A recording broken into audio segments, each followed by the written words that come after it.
বিপ্লব ও সহিংসতা দিবসে বিএনপির যুবদল, স্বেচ্ছাসেবক দল, ছাত্র দল, শ্রমিক দল সহ অন্যান্য সংগঠনের নেতাকর্মীদের দল এই নয়াপল্টন থেকে শুরু করে তারা কাকরাইল হয়ে শান্তিনগর দিয়ে তাদের এই বিজয় র্যালি নিয়ে যাচ্ছেন।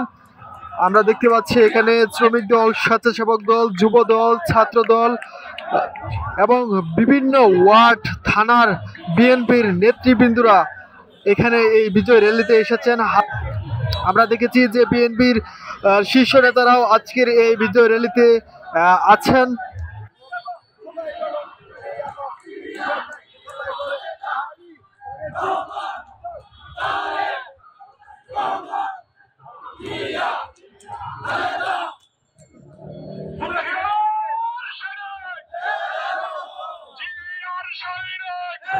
উনিশশো ৭৫ সালে শেখ মুজিব নিহত হন, তারপর খন্দকার মুস্তাক দেশের রাষ্ট্রপতি হন এবং সেনা প্রদান করেন শহীদ রাষ্ট্রপতি জিয়াউর রহমানকে।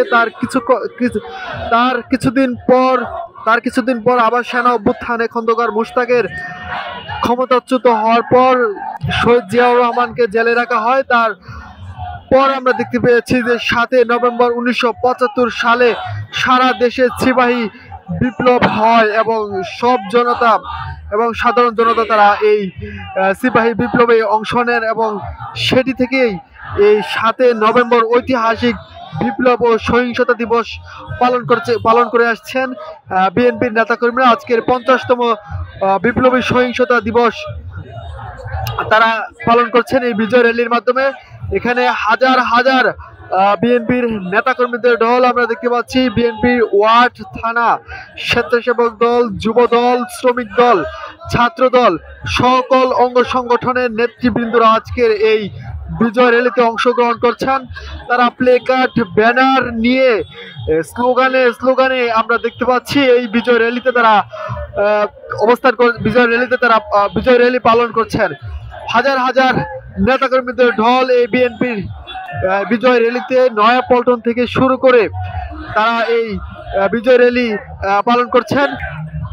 আমরা আপনাদেরকে জানিয়ে রাখতে চাই, দুপুর ২টার থেকে এই বিজয় র্যালি পালন করার জন্য বিভিন্ন থানা, ওয়ার্ড, অঙ্গ সংগঠনের নেতাকর্মীরা এই নয়াপল্টন এলাকায় আসেন। তারপরে এই বিজয় র্যালি নিয়ে তারা নয়াপল্টন থেকে বের হয়েছেন।